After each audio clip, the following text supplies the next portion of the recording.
Good evening, good cold evening for, I'm sure, some of us. We're going to get started here soon. I got one last thing to do, something I forgot to set up earlier. I need to make sure that um, I have a card search thing up, so that window up, so that I can drag up cards when I need to, but I forgot to resize this, so give me a second while I do that. Um, that's interesting. Oh, there we go. That's pretty good. Okay, let me do that. So now I can, if we have a question or we need to look up something, then we can do that real quick. Okay, but we're gonna get started today.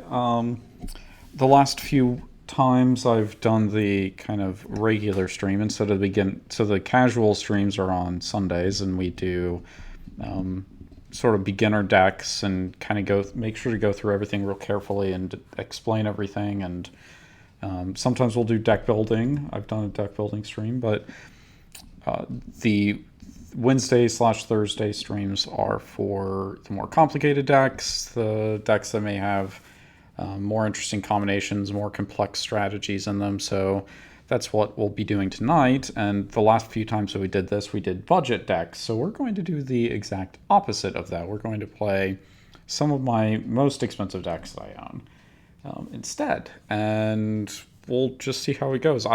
So we got essentially number one and number two in terms of most expensive, but then the third deck, Trostani. So we have Dakkon Blackblade, Animar, Soul of the Elements, and then we have Trostani, and Trostani Selesnya's voice is more like number 5 or 6 are on that list. So it's a little bit lower, but the other ones that make up like 3, 4, and 5 essentially are decks that I played already, and I kind of wanted to do a little bit different. And I know that they're not. Trostani isn't the most expensive, or at least in maybe the top 5, but that's okay. So we will start out with Dakkon, and Dakkon's strategy is kind of a sort of control deck with a lot of really good control cards and counter spells and such, and we're really focusing on the lands and trying to get Dakkon out. So our starting hand has kind of the usual. We got a good number of land to start out with, and then we have a couple of the cards that are dual-sided, so their backside actually is another card that's a land. So we can transform them into land if we want to, but really what we're going to be doing is most likely we'll just bide our time with whatever we draw. We'll play Revel in Riches, which is a card that whenever a creature your opponent controls dies, create a treasure token. And then at the beginning of your upkeep, if you control 10 or more treasures, you win the game. So we have this where when creatures die, we get treasure.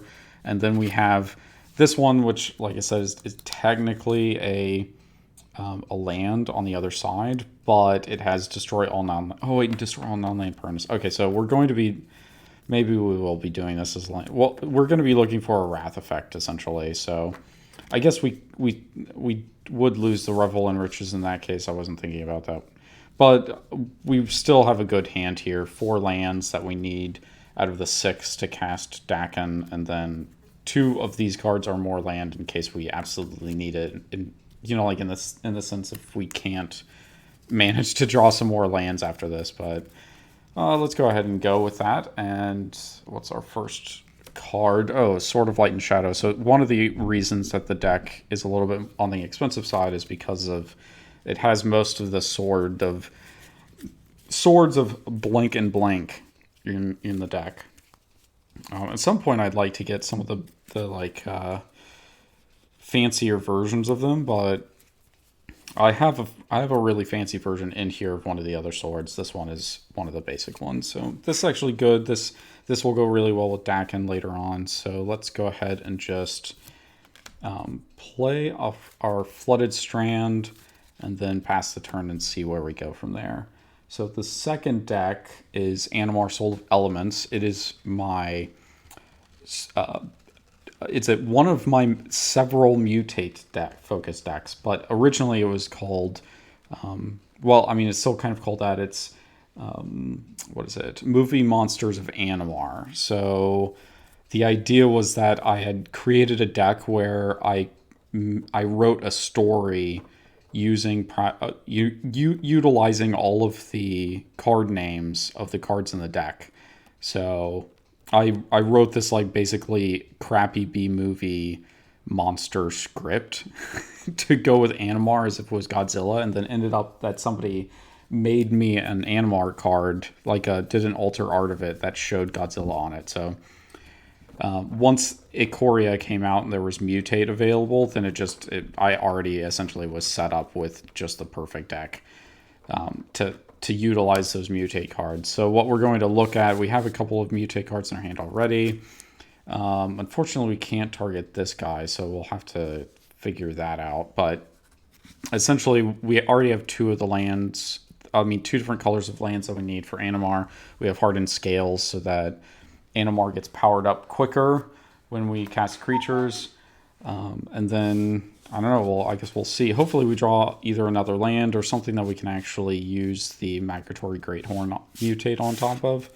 But let's just see. So, draw a card. Oh my gosh. Okay, so, well, there you go. That's our third color of land, and we'll go ahead and play the Taiga, which is a dual land. And part of the reason that this deck is on the expensive side, because original dual lands, well, this is like a 4th edition Taiga, so it's still pretty expensive considering.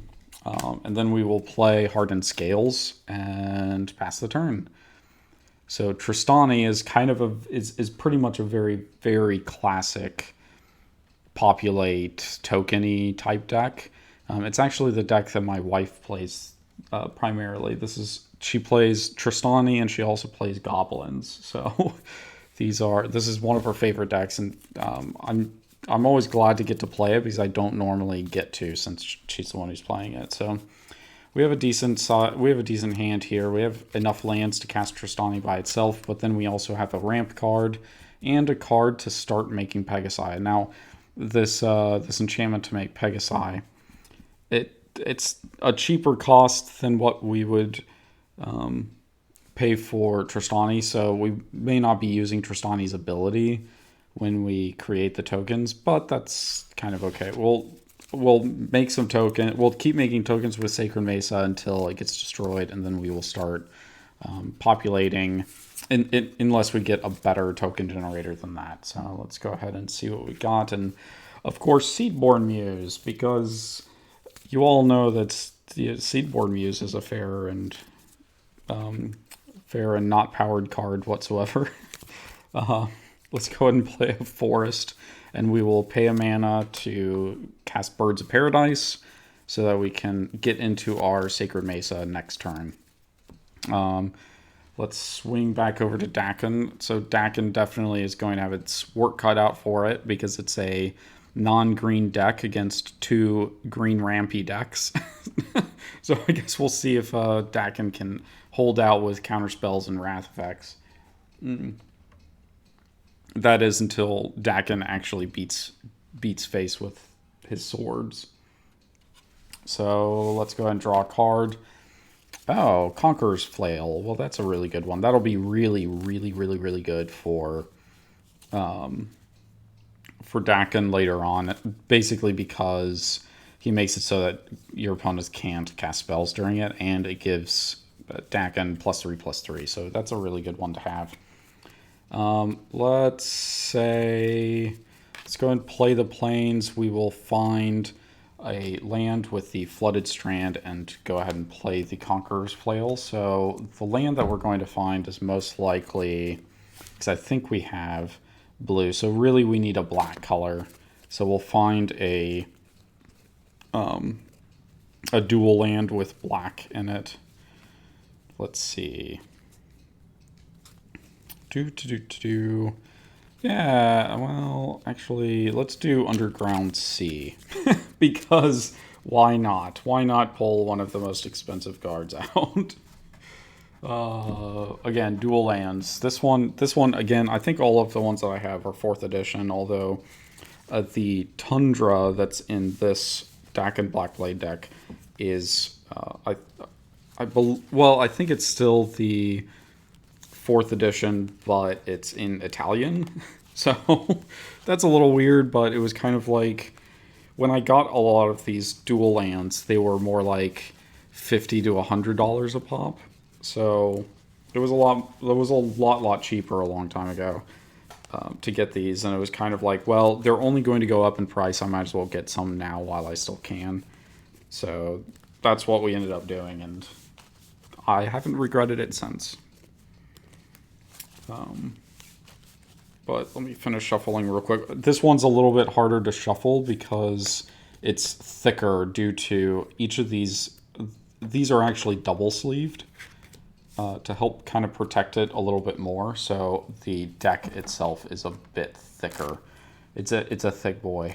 It's got a big backside. So yeah, I think what we'll just do is we'll look at casting Sword of Light and Shadow next turn, and then maybe it's just good to keep playing lands that come into play tapped until we can get to the amount of mana to play Dakkon. So back over to Animar. Animar is going to draw into Undiscovered Paradise. So that's actually that's really another great card for us to have to be able to get the colors that we need. Even though it returns to our hand, normally we don't need too much mana because Animar reduced the cost of everything so much. So let's go ahead and play one more land, and then we will pass the turn because we don't have much else to do. So let's see. Getting over to the Birds of Paradise and the Trostani deck, we draw into Mimic Vat. That will be a great card to have for later when we want to make copies of things that don't make sense. You know, like make these the way that Mimic Vat interacts with Trostani is that the token that Mimic Vat creates dies at the end of the turn or exiles. But Trostani, when it populates, that token isn't bound. The new token that Trostani creates, that's a copy of the one that Mimic Vat makes, isn't tied by the same rules because of the way the card is read. It's not the way that Mimic Vat creates the token. It doesn't give the token a new ability that has its sacrifice.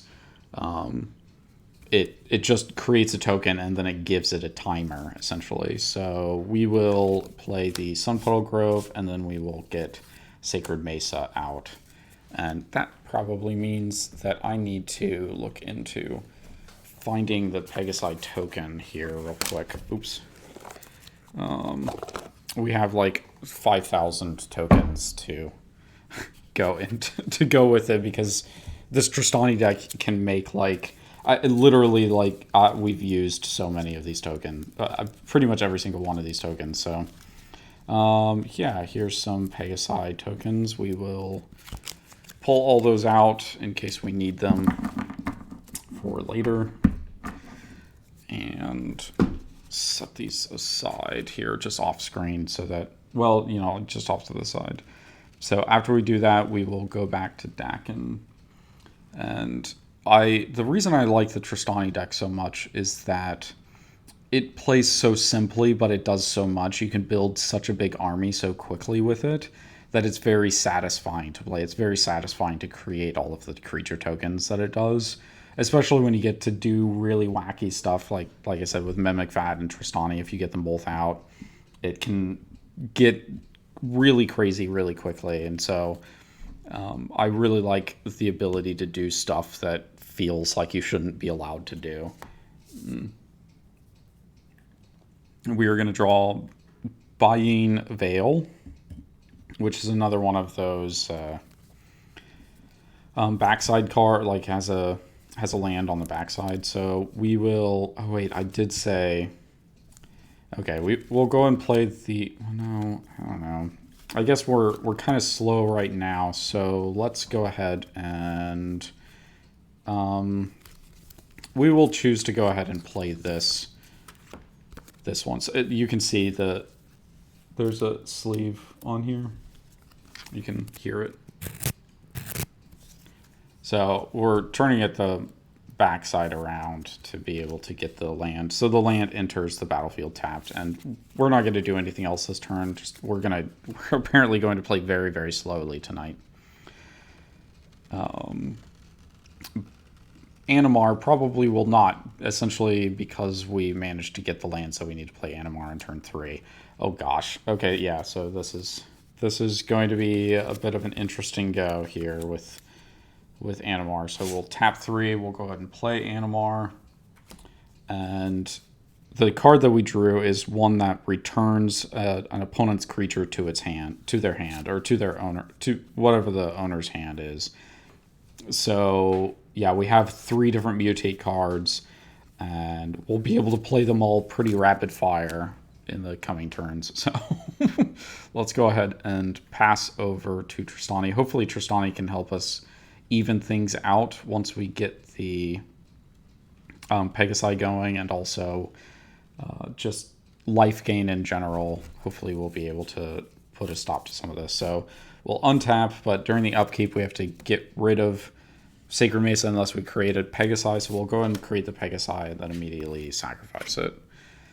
Draw a card for the turn, and it is Freylei's Llanowar Fury. So we will play another forest, tap, and we will make a Pegasi.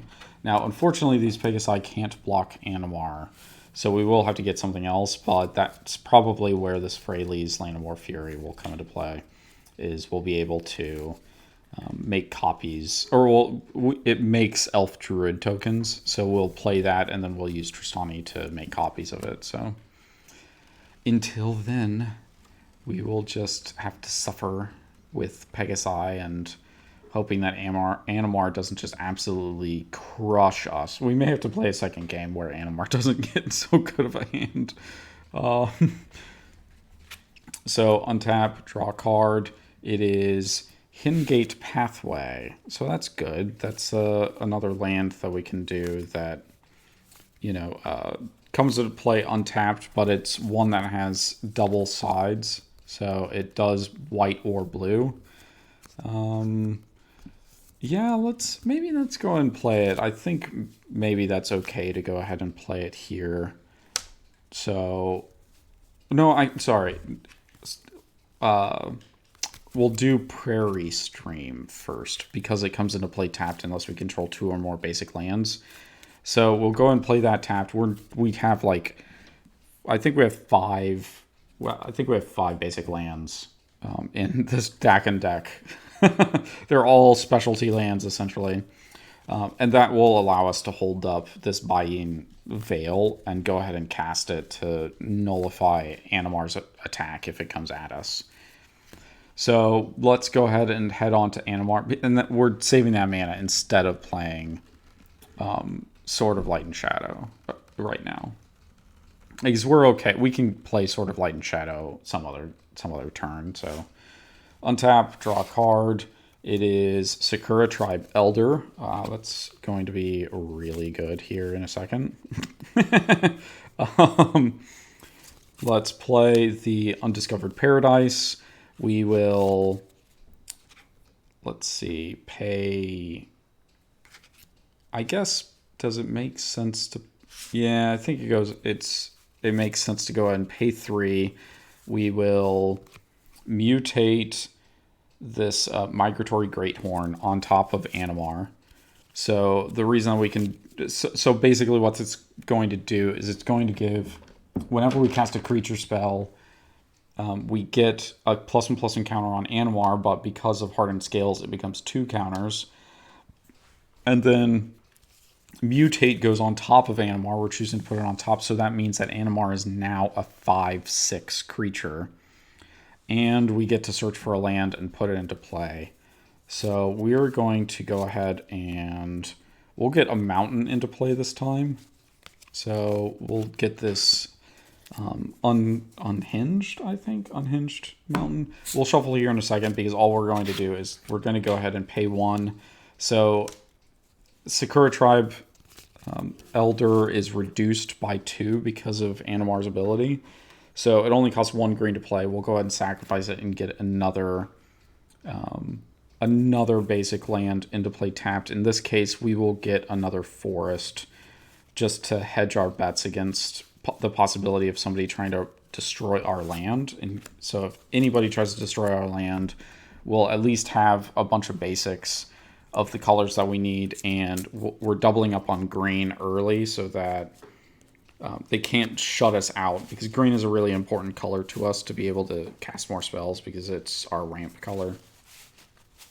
So, oh yeah, and that also means because we played Sakura Tribe Elder, we get 2 more counters. So Animar is now a 7/8 creature, which means that it's a 3-hit KO with commander damage.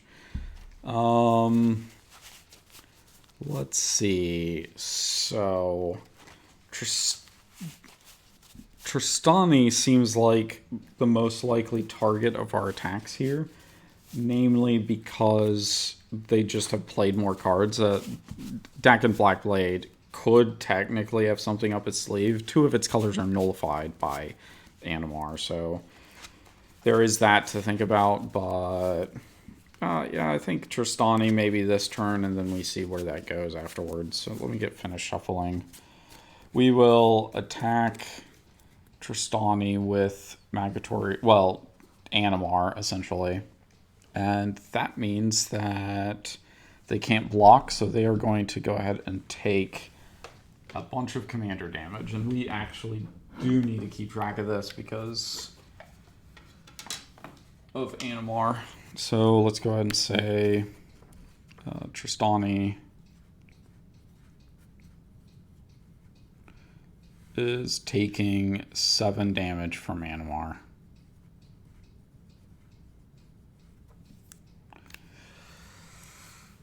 Let's see, and I will keep that over here. And Trostani is now at 33 life. Kind of a big drop there. So let's go ahead and pass the turn over to the Trostani deck, and we will see what we draw. We are drawing Sundering Growth. That's not too bad of a card. We do have to sacrifice a Pegasus at the beginning of our turn, so there's that. I think we go ahead and try to begin getting set up for protecting ourselves. So we will go ahead and play the Freyleys. Freyleys will go up to 5 loyalty so that we can create an elf token that taps for mana. So we need a... Let's see, where's our elf tokens? Elf druid token, there we go. We'll probably not have very many of these at a time, so we're kind of okay just showing 1 for now. That will be our blocker for Animar until it gets trample. Let's hope that it doesn't get trample.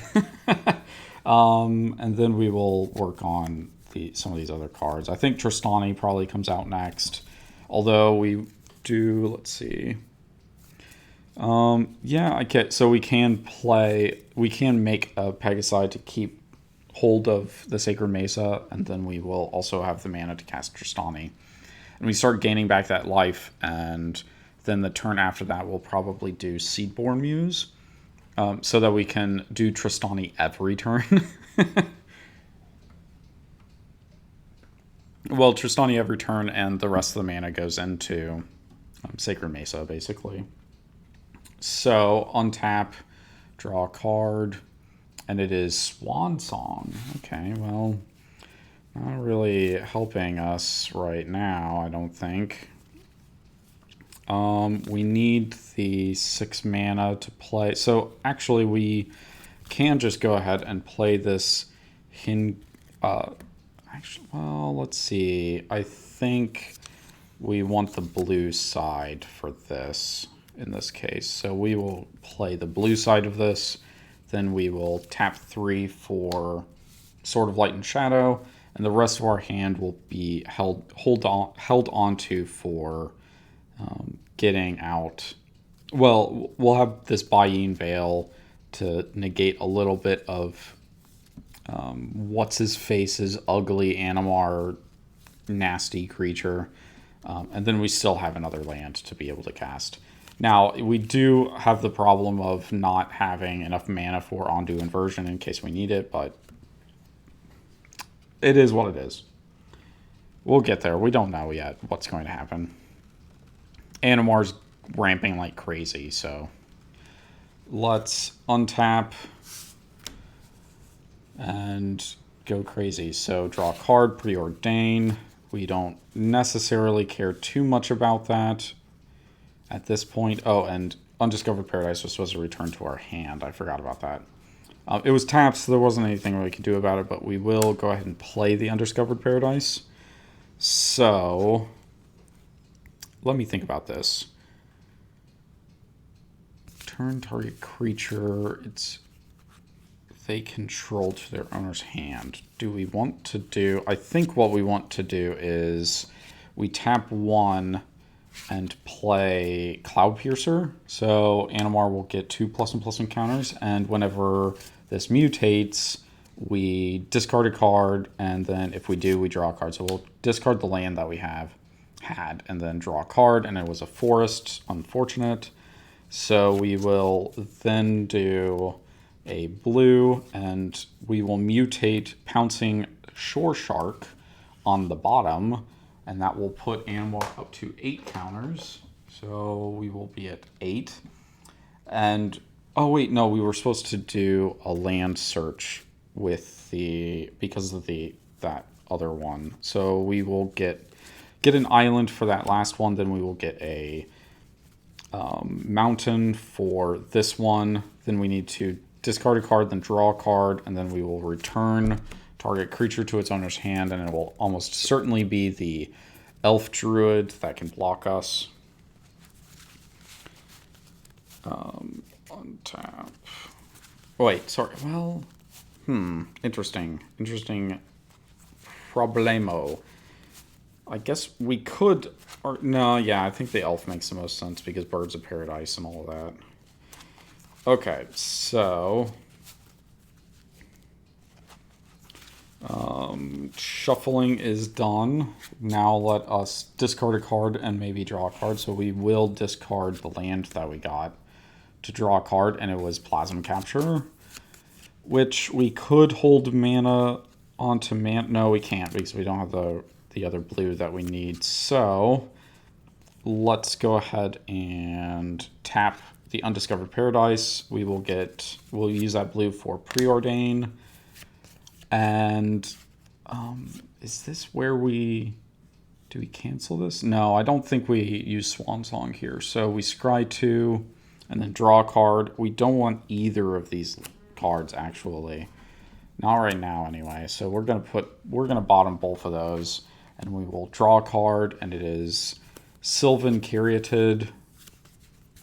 Let's go ahead and I think we just go all out. Let's just go all out. So Sylvan Caryatid, and then Hui Tao, Honored Physician. So that means our Animar will get 4 more counters on it, putting it up to 12.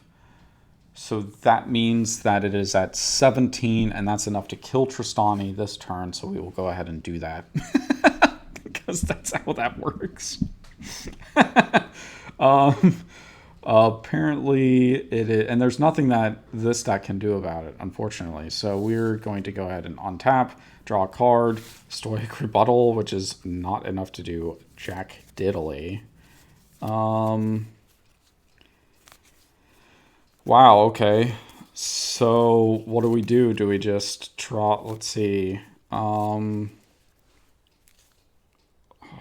that's very problematic. If we play Dakkon now, he's a 6 power, but he can't do anything about that. He will have protection from white and black, but that's not going to stop. He's not going to be able to get through the creatures. So we are almost hinging on the necessity of Ondu Inversion, being able to clear the board with it, but we need multiple turns to get there, and we're not going to get there because of Animar. So I guess we just play this land, we play Dakkon, and we hope that we draw something that helps us out of this mess. We like almost desperately need Demonic Tutor so we can go and find a Wrath effect. Which we're going to have a problem. No, wait, no, we can get a Wrath, because we can get Damnation or Wrath of God here, so that's okay. So, cross your fingers. This may end already, and we may have to just play a second game and see how it goes. These other two decks are just not quite as fast as Animar is, so untap, untap, draw a card. It is another...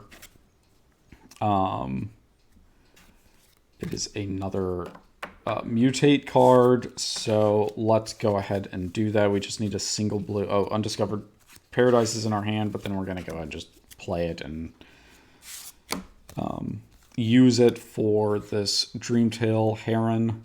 So we search for another land. Let's go ahead and find another forest, because we did island and mountain before. So here's our forest into play tapped. We need to shuffle, return Dakkon to its owner's hand, because we can do that with our ability. Then we will draw a card, then we will discard and draw a card. And let's see what we get from that. Oh, also we get 2 more counters onto Animar. So really we're just looking for like another creature essentially, because we're at 19, so we just need one more. We just need to cast one more creature, and we kill Dakkon this turn. So let's go ahead and do this. We draw a card. It is not a creature, so we will discard that and draw another card. And it is not a creature. That's okay, because we have... Essentially, this is game over. They've got... No, it's not quite game over. So, okay, so we're going to... We do that. Dakkon is in their hand. We attack for 19 damage. We're not even going to keep track, because there's not much... I don't think there's much point. Let's see...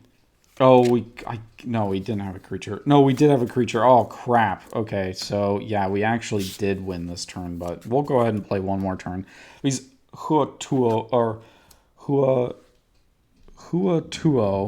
Honored Physician, puts a creature on top of our library, so we could have put Sakura Tribe Elder on top, and then drew it with one of the abilities, recast it, so on and so on. But let's see if Dakkon had any hope. And Dakkon's next card was Relic of Progenitus to draw a card, and it is a land. So, no. Nope. Nope, that's how it ends. I think maybe Animar's going last the second game. Let's try this one more time. Because that was a little on the pathetic side. That was very unfortunate. We did not draw like any of the control card, because there's like 5 or 6 Wrath effects in this Dakkon deck, and we drew one of them, but it's the one that cost the most. So it's kind of like, well, we didn't really have much of a choice, man.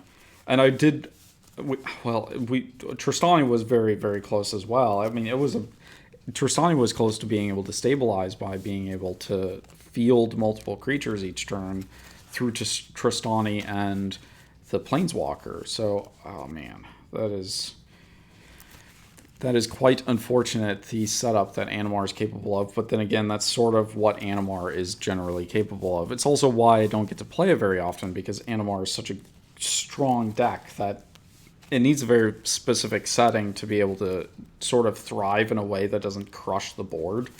And that's what you don't want to do. You don't want to crush the board too much. And I mean, like, this arguably went to turn 8 or something. But even then, like, you really don't want games to go quite that quickly, generally speaking. Like, it's okay if it happens every so often, but you really don't want it to happen so often that nobody is having any sort of fun. And we got done with that in about that game in about half an hour, which is a little too short for a game. So if we need to, if the next game looks like it goes too quickly, then maybe we will rethink about it. Well, I guess it may be really too late. Maybe we just keep playing games with these 3 decks and see what happens. Because at that point, it may be we've gone on too long to really start another game without going several more hours. So, okay, Dakkon, show me what you got. Allow us to like have a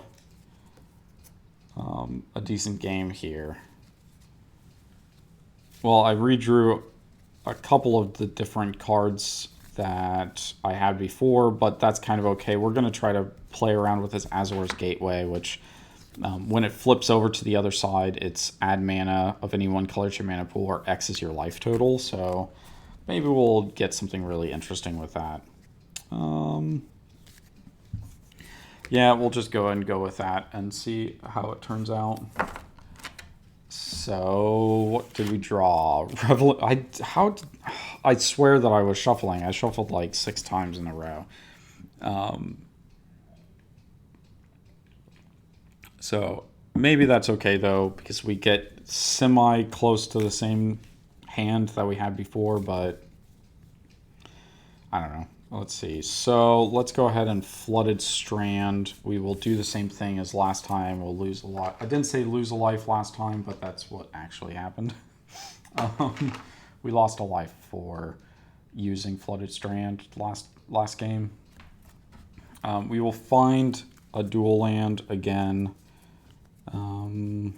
Actually, what do we have? Because we have this one. So we really, with Urborg, we don't need black, so let's go get like Tundra or something. Let's see. Now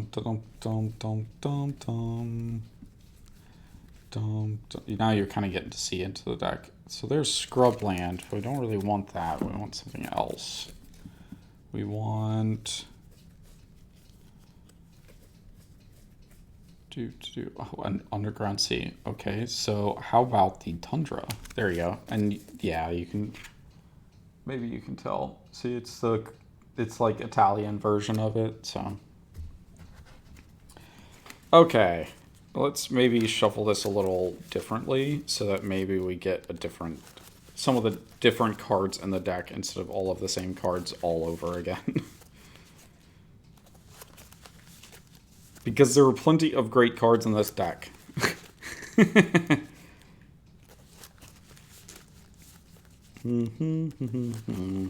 have to shuffle a little bit better. Let's see. So you see, I am cutting it as well. I don't know. That was the hand, but that was a card that slipped out. Ah! Tundra, stay there.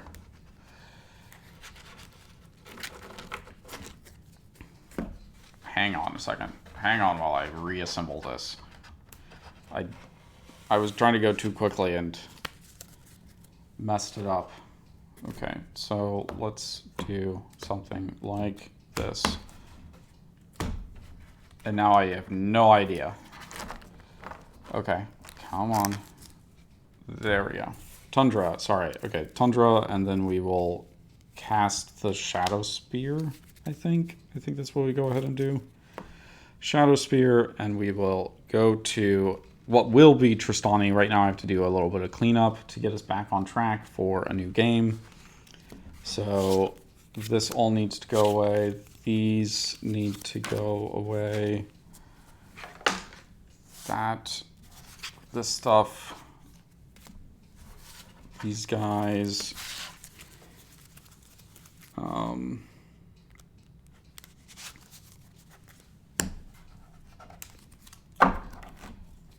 Rearrange a little bit. Oh, don't fall over.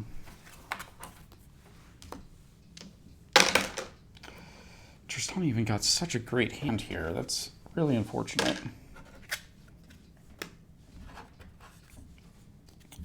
Here and here. These cards. Okay, there we go. Now we at least got all the cards all together. So maybe it was because we drew too many land cards, I wonder. Maybe that would be it. I don't know. We did have a removal spell, but it was kind of already too late because the removal spell was for artifacts and enchantments, and the hardened scales had already kind of done all of the damage that it was going to do. Like, maybe it could have been better to hit it, but getting an actual blocker, we didn't know at the time that they had the ability to bounce our creatures, so it seemed like it made sense to play Freyleys to get a blocker for Animar, because Animar has protection from white and black. So that's part of our problem is Animar is a really tough cookie to crack when essentially the best removal colors are out. Now it doesn't stop, his ability doesn't stop wrath effects, but even still. Okay, that may be enough shuffling. Let's go ahead and see if that did any better, any good for us. So our hand is... actually, this is really good because we have a mana reducer, we have the ability to destroy artifacts and enchantments, and then we have a token generator and Aetherflux Reservoir, which is one of the big key cards for ending the game quickly. So yeah, I think that'll work out. Let's go ahead and we get Cryptolith Right, even better. Holy crap. Okay, so Mosswort Bridge first, then we will, what's the top 4 cards? Oblivion Ring seems like the best here. I mean, it's kind of unfortunate that we're losing that ramp card, but that's okay. We can live with that. So yeah, that'll work out. Cryptolith Right is a enchantment it's a 2-cost enchantment in green that allows your creatures, any creature you control, to tap for mana. So the creatures we create with the Eldrazi enchantment, because it makes Eldrazi spawns, right? So, and those Eldrazi spawns can be sacrificed for mana, but now we can tap them and sacrifice them to be able to do mana. Although, I guess I may need to look. They may have tap sacrifice, I don't know. In any case, we at least can keep them out and still get the mana that we want out of them in that case. So, let's shuffle Animar up real quick and redraw a hand, and we will be back in the game. I do have a copy of the story that I wrote for Animar, but the deck list for it is so much older now that, you know, like, it's like 3 lists ago at this point, because I made some subtle changes to it from the original posting. Because like I chose some specifically really weak cards for Animar so that it wouldn't be too offensive, but they were just so weak that the deck was almost unplayable. Like, if you got Animar killed like 2 times, the deck was unplayable, and it is possible to shut Animar down. So I needed to improve the deck, and Mutate gave me the reason to improve it, but I used to be able to point you in the right direction for anybody who was online, but it was posted to the Commander forums, which has been it was taken down literally years ago at this point. Just as the RC moved on to, like, the rules committee, they moved to their own new website, and they moved to Discord, and they started, you know, posting a lot more frequently and such like that. So right before that happened, the Commander forums, like the official Commander forums, ended up crashing, and instead of paying for regaining all of that data, I mean, like, they lost a lot of data, but then it was kind of like they were already going to transition to something, so they just left it shut down. So you can go and find the deck list on the Wayback Machine, but otherwise, and I have a copy of it, but otherwise you can't find it anywhere anymore. But one of the few things that I was glad that I was able to still grab from the Wayback Machine. Okay, so yeah, sure. Ramp cards with more ramp cards, and then some more ramp cards. So I guess we will absolutely be playing Animar again. We got different cards this time, so that's a plus. Let's draw more land. Of course, we draw more land. Let's... I don't want to say... we're not really thinning the deck out, but I'm going to go ahead and play the Wooded Foothills to grab... actually, I am going to grab the... not taiga. I'm trying to think of the name of the red-green... Taiga. No, I guess it is taiga. Tundra was what I thought I was saying with my mouth. My brain and my mouth are not connected right now. So we'll get taiga. We'll lose a life and be down to 39, but we're not going to be losing any steam here tonight, I think. Oh, we will shuffle, and that will be that. 2039. Okay, there we go. Now let's go on to Dakkon. Dakkon actually, to give a little bit of backstory, Dakkon is actually was my first commander. So when I was in college, this was kind of before Commander really came anywhere to anybody. Like it was a thing that people played, but there wasn't a lot of people playing it. It was kind of like here and there and everywhere. It was still slowly growing. And somebody told me that they had built this Commander deck and had discussed what the rules were with me at the card shop that we were at. And I was like, okay, yeah, sure, I could do that. Let's go ahead and do that. So I built a Commander deck, waited for him to show up again, and I never saw him again. The guy that said that he wanted to play. So I was like, well, I guess fine. We won't then. Yeah, so then after that I was like, okay, well, I guess, I was still playing. We're going to go get another dual land here. So I was still kind of in the middle of playing Extended, and I was really into Legacy at the time. So I had stuff that I wanted to do with cards, and I had the cards to do some of that stuff, like Legacy at the time.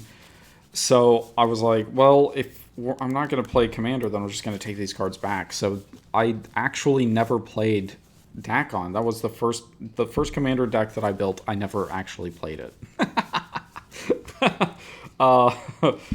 Very sad story. But then later, the very first Commander game that I had was I was traveling, and it was traveling for work, and one of my friends was living in the city where I was traveling to I was traveling for some training that I was going to have to take in another city. And while I was taking that training, I met up with this friend on the times that I wasn't in training, and we'd hang out and play Magic together. And I was showing him my Legacy decks that I had, and he asked me if I had built anything for Commander, and I was kind of like, well, I really haven't, and I don't know what I would do. But then later that night, I was like, you know what? Let me go and see if I even have the cards, because I brought cards to trade with as well. And I managed to build a Commander deck solely out of the cards that I had brought with me. And the next day I was like, hey, let's go to the card shop and we'll try to find a third player and play Commander. So that's what we did, and of course it was one of the worst Commander games I've ever had. And so the Commander that I chose, because like I said, I didn't have a whole lot with me. So the Commander I chose was actually Skittles or Skitherix. So it probably wasn't going to be fun for a whole lot of people anyway. But then, despite that, it wasn't me that was the one that caused all the issues. There was another player, one of the players, the third player. So my friend played. I don't think he had a Mimeoplasm at that time. I don't think Mimeoplasm had come out yet. That was one of his favorite decks after that point. So I think it was something with green. I don't rightly remember like absolute for certain, but I think he had something with green, and no, I don't want to play that. I want to play Emerald Medallion, actually. Okay, so the the third player had what was known as junk at the time, and junk would be Abzan now. That's what its name is. So junk was kind of junk or rock, I guess. Some people would call it rock. So it was white, black, green. And they would also call black, green junk or rock sometimes, but in this case it was white, black, green. It had a lot, like I think it was the Doran the Tree Smasher. Now I can't think of its name. Doran something or other, which is a Tree Folk card. So he had this deck that could play and replay basically all the creatures in his deck, and essentially he would refuse to attack. Like, he literally wouldn't declare an attack against us. He would just make it so that it was impossible for anybody else to win. Like, come on. That's so dumb. That's so mean. Like, just to not... his whole goal was not to play the game or try to win or even try to lose. Like, he wasn't trying to lose. He just wanted to make it so that nobody else could win. So he would just constantly recycle these creatures in and out of play that would destroy whatever you tried to play. And finally it got down to where he had to focus primarily on me because I was in mono black and I was getting back everything. Like, every time he tried to kill something, I would also try to bring my stuff back as well. So he was having a tough time keeping me down. And finally my friend managed to kick him out of the game.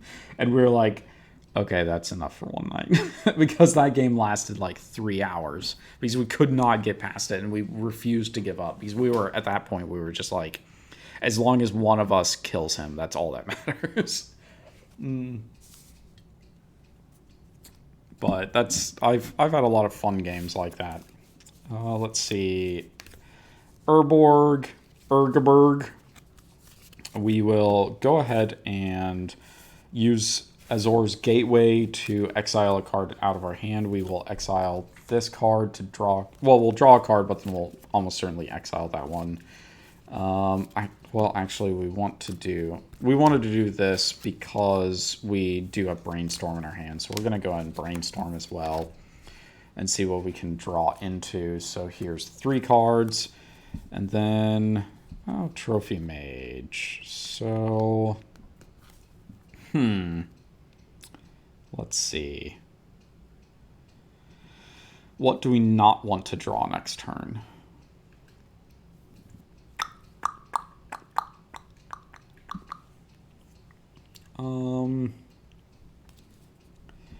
Because most likely what we'll do is we will probably exile this. Well, do we want to? Because...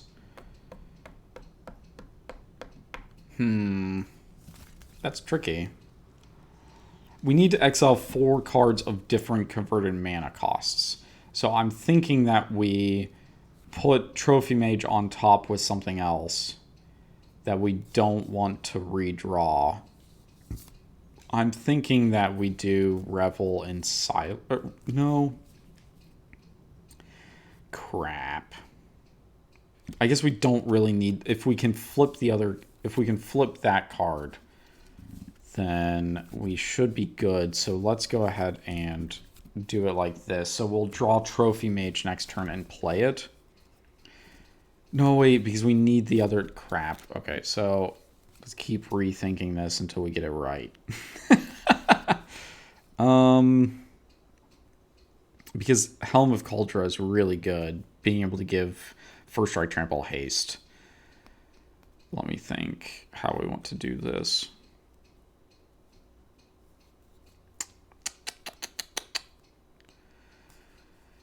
I think we get rid of the Sword of Light and Shadow. Yeah, we'll just do that. So we'll draw the Trophy Mage, we'll play this land, we'll play the Trophy Mage to get an equipment that's a little bit better for us. And we'll still have the other things in hand that we need to activate Azor's Gateway. So hopefully we don't get screwed, but, you know, it could always happen. So let's go ahead and pass over to Trostani. And with Trostani, we have a lot of different options here. What did Bastion? Oh, nice. That actually allows us to play Trostani next turn. So, actually, let's go ahead and just play this Plains. We will tap 2 for Awakening Zone, and we will tap 1 and play Cryptolith Rite.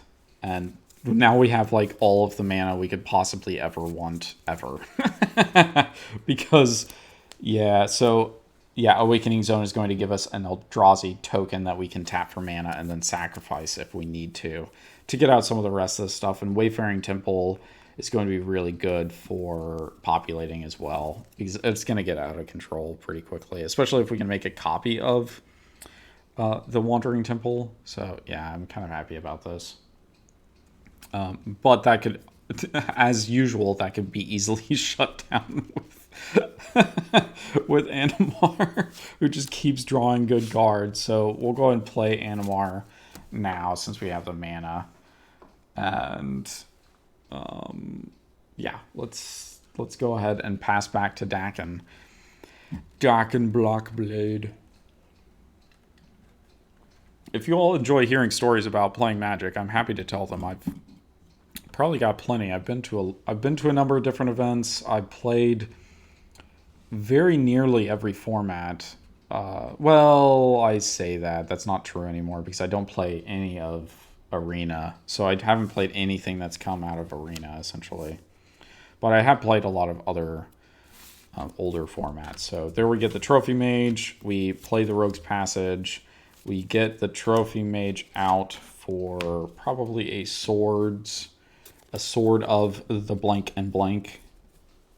Of the blankety blank. Let's see, although we could get Blackblade Reforged. I mean, it is Blackblade Reforged, and this is a Dakkon deck. No, wait, we can't. We have to get 3 mana. Ooh. Or do we get Worn Power Stone? That is a tricky question. I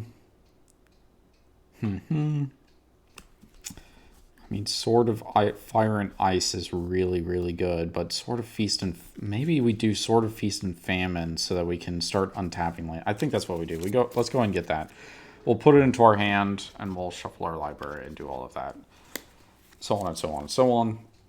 Yeah, so I played Standard a few different times in different atmospheres. I played it in Shards of Alara, and basically every set up to, I think the last one that I played like a real Standard tournament in. Let me think. I think it must have been maybe Return to Ravnica. No, because I built Standard decks for what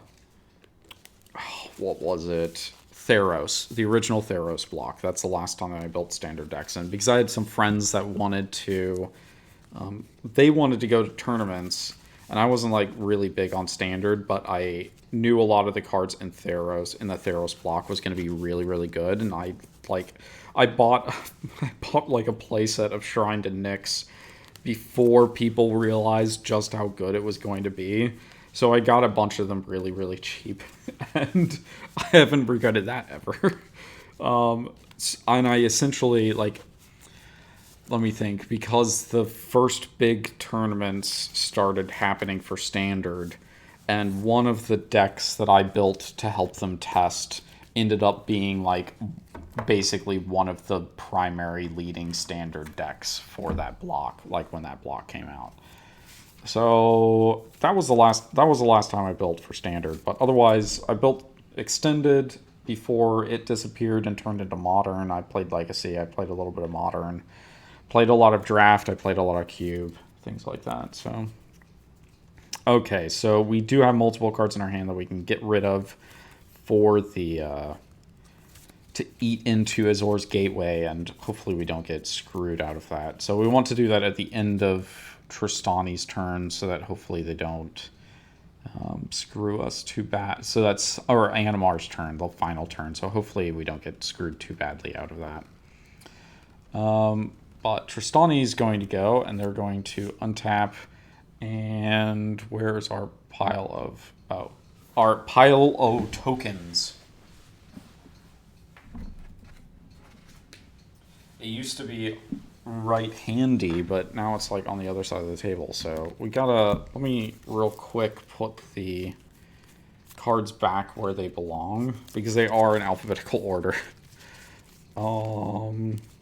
No. Yeah, there we go. Pegasi, go back where you belong. Let's not Eldrazi Scion. We get Eldrazi Spawn. So there's our Eldrazi Spawn that we get during our upkeep. Let's draw a card. Oh, a land. Nice. So we are going to... I don't think we want to do Wayfaring Temple this turn. I don't think it makes sense to. Well, I mean, we do want to populate, so maybe that is, but at the same time, I think it still makes more sense to do Trostani here. So let's go ahead and do Trostani, and we will play the... we'll play Wandering Temple next turn, probably. Well, unless we see something with Sundering Growth, but I don't think we will. I guess we'll see. Anyway, so let's go and go back to Animar and see what kind of insanity Animar can get itself into since since we won a game with it already tonight. Another land. Not great since we will be playing lots of land this turn. Let's see. So, comes into play tapped, so we're not going to be able to do multiple creatures this turn, most likely. So I think that means that we do 3 here, we mutate on top of Animar. Animar is going to get a counter, we get a basic land. Let's go ahead and get a forest, because apparently we're not getting very many forests at all. So where's our forest here? Let's see. There's a forest for us. Get a forest into play, and we will put the Gruul land that we have, the Karoo land that's Gruul from Ravnica into play. So let's shuffle real quick. Okay, do that. We will, so Gruul Turf comes into play tapped, we return a land to our hand. So it taps for 2 mana, we still have 7 cards in hand, so we're okay. Now we need to declare attackers. It looks like the, the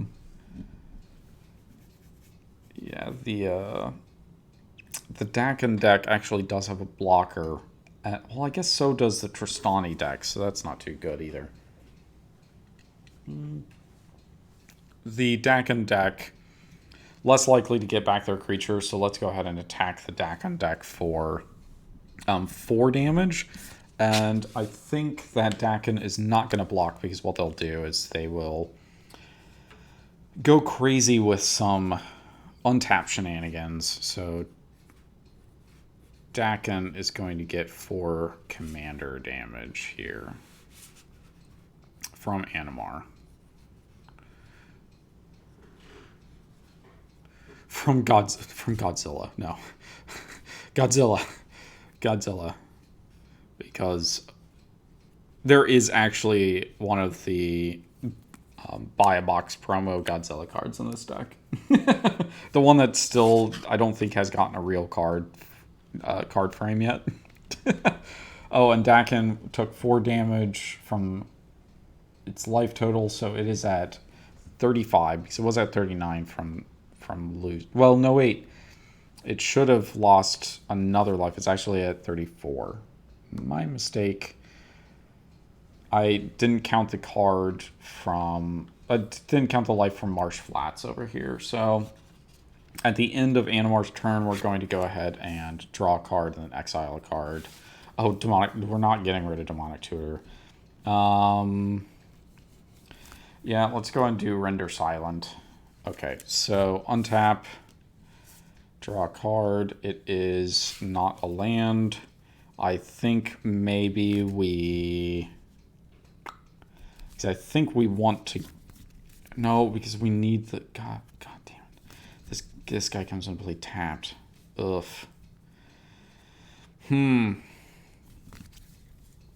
I said we're going to do shenanigans, but apparently we're not going to do as many shenanigans as I thought we were going to do. But actually, oh, that's what we do. That's what we do. We are going to... let's see, scrubland. That's what we want to do. So we are going to... Well, I guess we do have black here. We are going to essentially permanently shut down Animar. We are going to Demonic Tutor, and we are going to find a very special land that I swear is in this deck, and if it's not, then maybe we're taking that back. Or maybe we're playing or grabbing something different. Oh, strip mine. No, that's not what I want.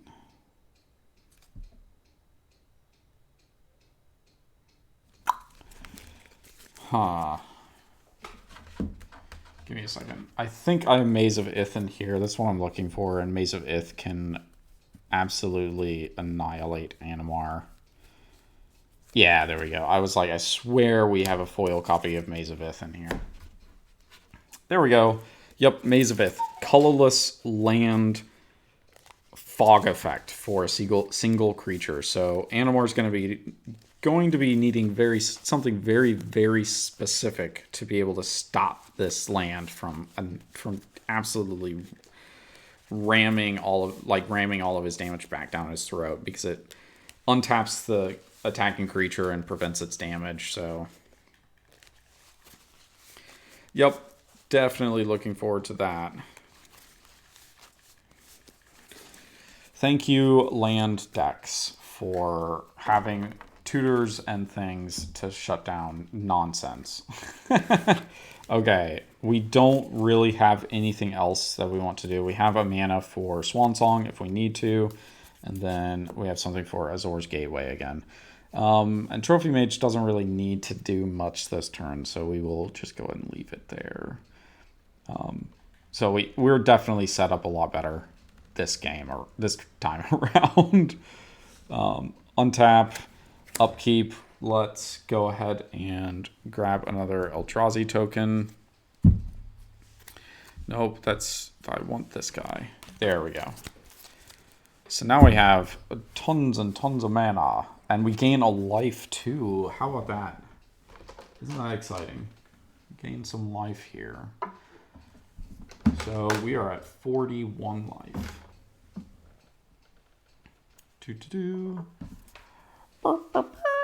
And we got...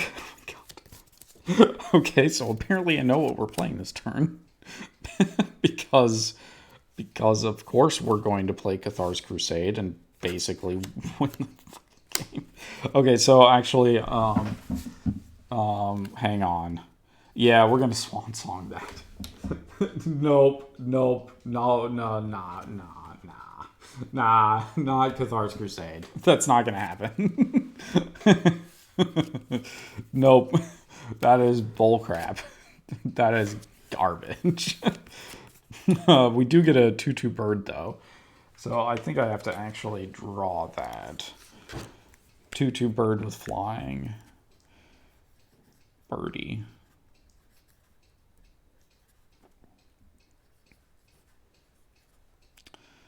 Flying. And we gain 2 life because of that. So, do we do this and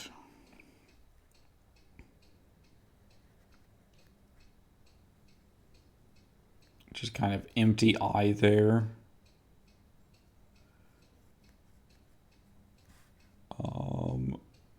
Let's see. I want something like this and some kind of roostery thing here. So that's the kind of bird that they're getting, is some kind of roostery thing, I guess. Okay. So now that that crisis has been averted, Trostani needs to decide what she's doing. Oh, and 43 life. That's what we're at. So we are very slowly getting closer to our little precious Aetherflux reservoir. Interesting question. It's actually blue as well. Maybe I need to mark that.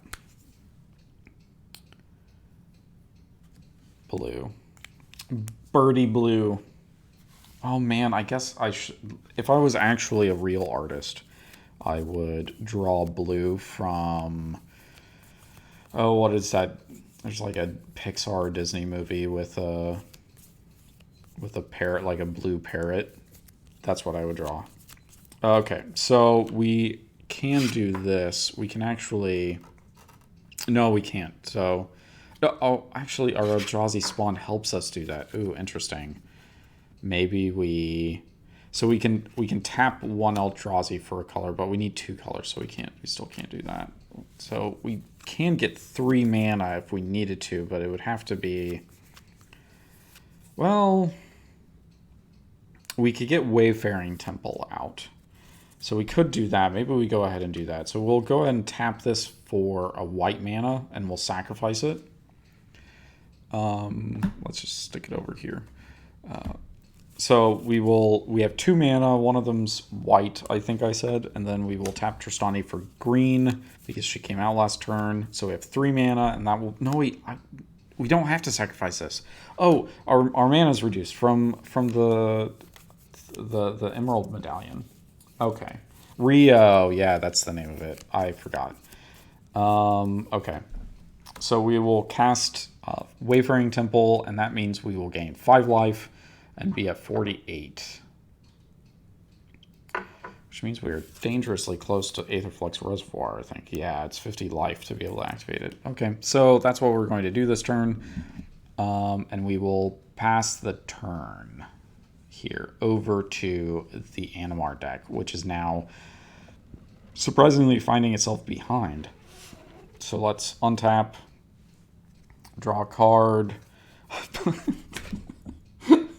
We did not shuffle this deck very well. Okay. So we will play a forest, and we will be playing the Hardened Scales from last game. Let's see. Let's do 1/2, and we will play Ranging Raptors, which will put a +1/+1 counter on. No, 2, so it'll be a 3 here. And then we need 2 more colors of mana. We'll do those 2, and we will mutate onto the bottom side of Animar, which puts it up to 5, and get to search for a land, and we also get a 3/3. So we will search for a mountain into play tapped, I think, is what we want to do this turn. Yeah, see, here's the Godzilla card. Godzilla, King of the Monsters. Its real name is Zalortha, Strength Incarnate. Now, maybe they did actually make a card, like a real face for it, but for now, did we want to do that? Yeah, because yeah, I think a mountain makes sense. I don't know. No wait, it doesn't make sense at all. We have a mountain untapped right here. We want a forest. That's what we want. There, a forest. So let's go ahead and shuffle up. And hopefully, maybe we deal some. Well, we can't because Maze of Ith shuts us down. So we will have to rely on other cards. Or we find something to get rid of Maze of Ith, I guess. Because I think that I think we do have something that can get rid of it, but at the moment we're kind of stuck. So we're just going to have to play as if it didn't exist.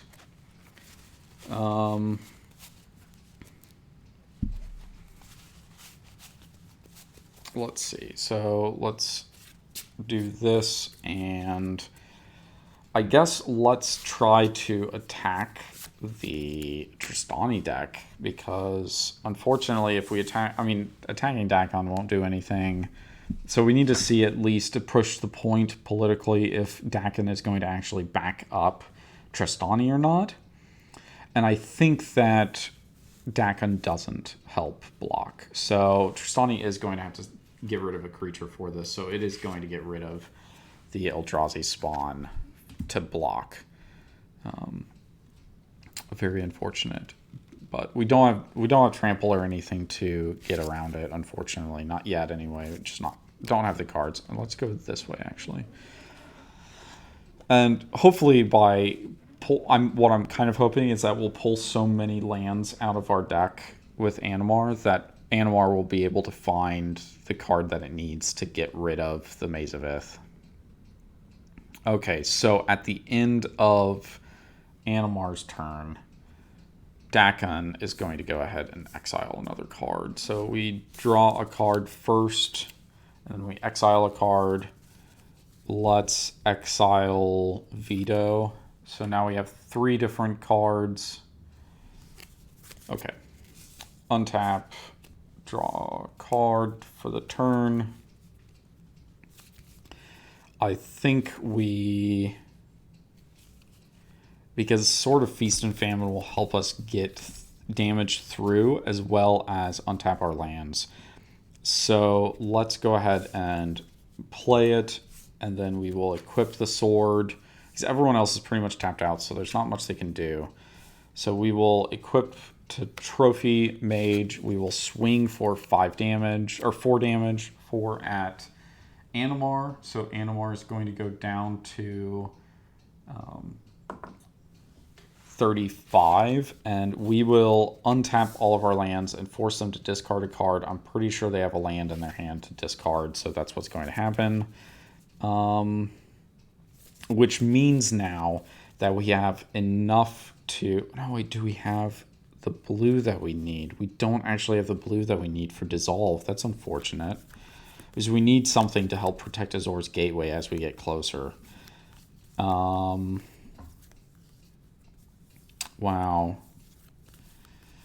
Well, hopefully somebody doesn't blow Azor's Gateway up and we've exiled a bunch of cards from our hand that we could have used to do stuff. Ugh.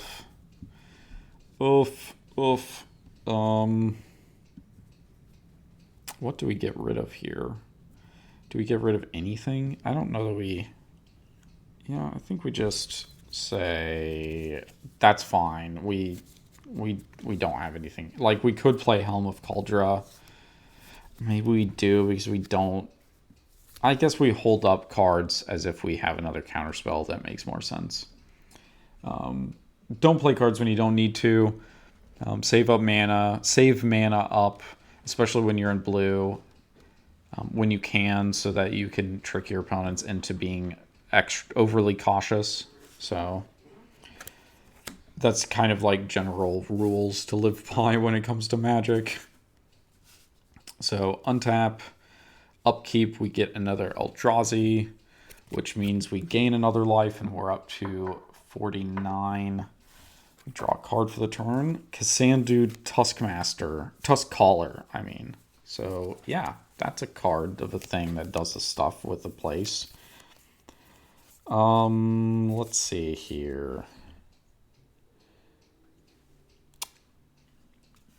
Well, attacking seems prudent, especially with Wayfaring Temple.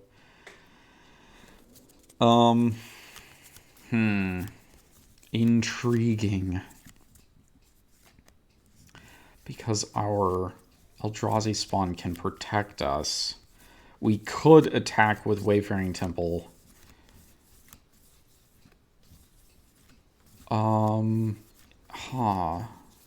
Because we have... I'm thinking about the ability to actually kill off a player this turn. And the reason that I'm thinking about doing that is because the Dakkon deck is really hinging very heavily on the ability to counterspell things and control the board.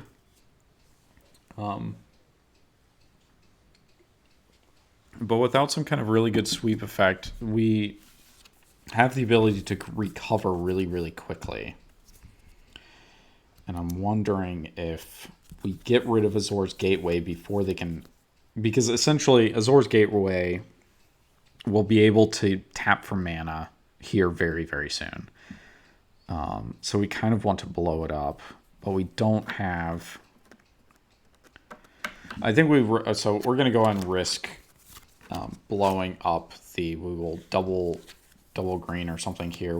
We're going to go ahead and Sundering Growth and try to destroy the Azor's Gateway. So the Azor's Gateway is going to be destroyed, which really sucks for Dakkon. It puts it really far behind. We will get another bird, so we will be up to 51. So we're just going to go ahead and slip one right under here. Just like that. Then we will... I think what we do is we tap this bird for a mana. We pay 3 more. And that allows us to play Aether Flux Reservoir. We pay 50 life. So we are at... No, let's see. No. We don't pay life yet. No, that would be a poor decision. We are going to swing with Wayfaring Temple at Dakkon for 1, 2, 3, 4, 5, 6 damage. So they are at 28. We get another bird from that. So we get this bird right here. We gain 2 more life. We are at 53. Then we tap Trostani. Let's go and just do this. We tap Trostani to play Tusk Collar, or Kassandu Tusk Collar, which the reason that we only pay 1 is because it's cost reduced. So we gain another life from that. But let's see, when you cast a spell, you gain a life for each spell you've cast this turn. So Kassandu Tusk Collar is actually the 3rd spell we played this turn.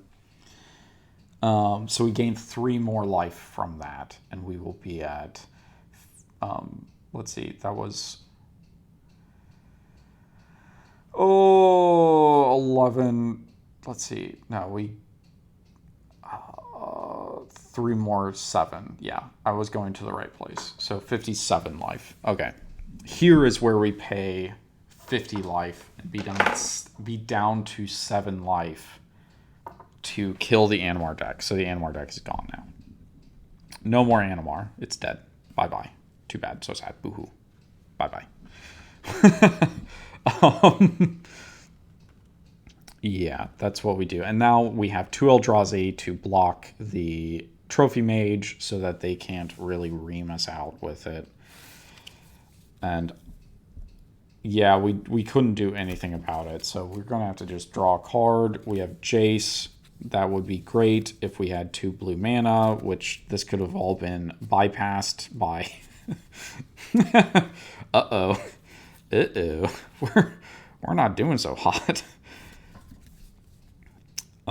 First Strike, Trample, Haste. Maybe that's what we do. Let's go ahead and do this. We pay 3 for Helm of Kaldra.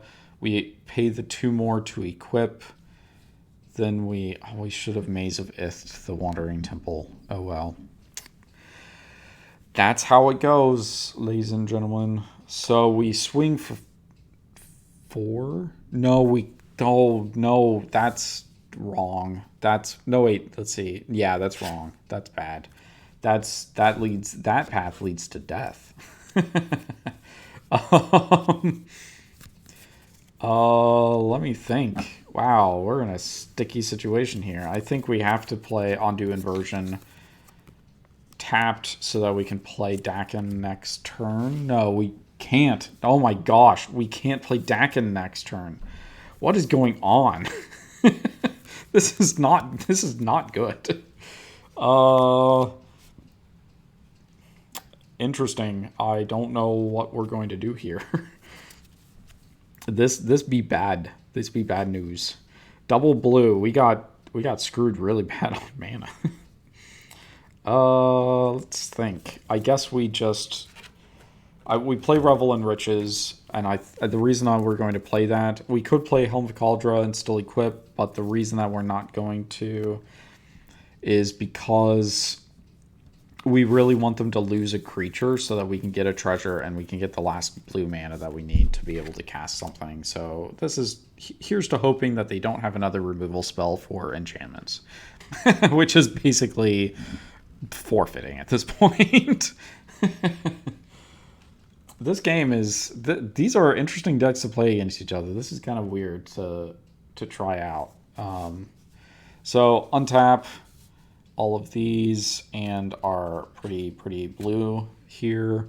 On our upkeep, we get another Eldrazi token. So let's go ahead and grab one of those. We gain a life from that, putting us at 8 life, which seems like only a little bit of life, but we don't really care because we're gonna gain that back. Draw a card for the turn, Absence Pilgrim. I think what we want to do is we attack with multiple creatures here. We attack with these creatures and this guy this turn. So we attacked with... oh, wait, no, we don't have to declare attackers to do this. I mean, I think we still end up attacking with a lot of stuff, but we have the 10 or more power that we need to tap, activate this. We Oblivion Ring the Trophy Mage. So now they don't have a creature. So, too bad, so sad, boo-hoo. Let's see. I think we go ahead and let's go ahead and no, wait, we could do Cassandra Tuskcaller. So that's... Let's see, we need to get it up to 6. So 2 of these can tap and sack and put 2 counters on Tuskcaller. So that's 2. This is 3. This is... Let's see. I think we wanted to do it like that. So then 1, 2... That's 4. Then 5 and 6. So the reason that we're not going to attack this turn, why we're doing it this way, so we're going to do that. This is up to 6. Now, because it's at its 6 slot, it can tap and put 2 different elephant tokens into play. So we get 2 3/3 elephant tokens. Oh wait, I'm going past them. So let's just do 1 token, and then because we're going to start getting a lot of these. So we get 2 of these tokens. We go up to... we gain 6 life, so we're going to go up to 14 there. And because they came in... Yeah, no, that's coming to play, so that's how much we gain from them coming to play. Wayfaring Temple is going to swing for 1, 2, 3, 4, 5, 6, 7. So that puts them down to 21, and then we populate from Wayfaring Temple's ability. So we're going to make another elephant, which gains us another 3 life and puts us up to 17 life. That's how we're going to win this game. Is this insanity. Better have a board wipe. Oh wait, we just got rid of 1. Uh-oh. Untap, draw a card. Plains, let's play that.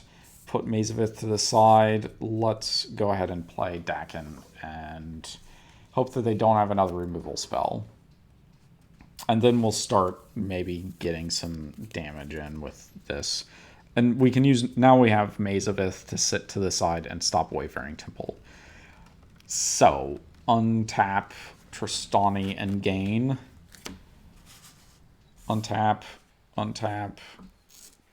Upkeep, we get a free Eldrazi token. So let's gain a life and be up to 18 life. Draw a card for the turn. It is Fortified Village. Let's go and put into play tapped. We will play Avacyn's Pilgrim to gain another life, be up to 19. We will tap Kassandu Tuskcaller to put 2 more elephants into play. So now we gain another 6 life, putting us at 25. Yeah, that's correct. 25. Let's pay 3 more, and we will tap Trostani in order to put another elephant into play. So we gain 3 more life. We are at 28. Let's see. So we are going to attack with Wayfaring Temple and 3 birdies to get some flying damage. So they're going to Maze of Ith. The Dakkon deck is going to Maze of Ith, the Wayfaring Temple, but the birdies are still going to hit and deal 6 damage total. So 1, they're down to 15 life, which will probably kill them. The birds, all of our blues, will probably kill them before we get back up to the 15 life for Aetherflux Reservoir, which I guess we actually did gain a life from it because we cast a spell this turn. So let's shimmy on over to Dakkon Blackblade. Oh wait, no, because we're going to untap, draw a card, Ice Tunnel. So let's go ahead and play that, which will get us Jace next turn. So we're going to tap 1, 2, 3 for Sword of Feast and Famine. Then we're going to tap 2 more for Shadow Spear. And then we were supposed to get mana for the Revel in Riches, weren't we? Yeah, I think we were supposed to get Revel in Riches mana. So let's actually play Jace the Mind Sculptor this turn. And we will 0 it to draw 3 cards and then put 2 cards back on top. So draw 3 cards, put 2 back on top. Oh, that's completely useless. All of this is completely useless. So the Eldrazi spawn. Oh, you beat Ogre. That's really cool. Nice job. That's really awesome. The Gurgi here is playing Sekiro and managed to kill off... Oh, wait, my camera's not centered on the screen. Managed to kill the first boss. So that's really, really cool. It's a toughie. It takes a little bit of time to like get it right and, really feel like you know how it goes and how it's working and stuff like that. We'll just put 2 random on top. I don't know what we're doing. I think we're done. I think we're dead. I mean, not quite, but still. So we're going to swing with Dakkon Blackblade. It is a 1, 2, 3, 4, 5, 6, 7, 8, 9, 10, 11, 11. With protection from black and green. Oh, actually, that may be problematic here. Protection from green. Oh, no, it's not. No, it's not. Never mind. Ignore me. So we're going to gain 11 life for sure. Because we have lifelink. So we will be at 26 doing that. They're going to lose 11, so 9. They're going to be down to 18 life. And they will have... That was from the other game. Trostani will have taken 11 commander damage from Dakkon. I'm writing it off screen here, and I'll show you. So Trostani has taken 11 damage. Let's see here. Why that probably doesn't mean anything is because I think Trostani still has enough on board to take out to take Dakkon out, even though we technically do die or could die from commander damage next turn. I don't think it matters. We will untap and find out. So untap all of this, untap this, untap this. We get another spawn, so we gain a life from that. We draw a card for the turn. Gift of Estates. If an opponent controls more lands than you, then you can... Yeah, it doesn't really matter. Because I think what we do is we just count up how much damage we can deal. So this is 18 by itself. They have Maze of Ith, so Wayfaring Temple is basically out. So this is 18, this is another 6, 24, and then Trostani and the rest of them make up enough to deal. Because this is 1 damage, 2 damage, 4, like 1, 2, 4, plus 6, 10, and that's 18, so that's 28, and Dakkon is at 26. So, yeah, that's it. That's actually it. We got it. Trostani managed to win, which I am kind of happy about. I'm kind of happy Trostani won. Yeah, so we did 2 games. We could start another one, but we're nearing in on 2 hours. So I think what I'm going to go ahead and do is call it a night, and maybe we need to see what we're going to try to do next week. We have a number of different options. I'm not sure which one we're going to do yet, but I'm kind of leaning towards maybe trying a guild battle. So we'll do 3 of the Ravnica guilds against each other, and I'm kind of thinking I want to see Trostani face off again. And maybe what we'll do is we will do a kind of King of the Hill type thing. Maybe we'll set up to see which of the guild decks can win in these matches. So I think maybe we will try to do a 4-on-4 game next week, and we'll do 4 guilds.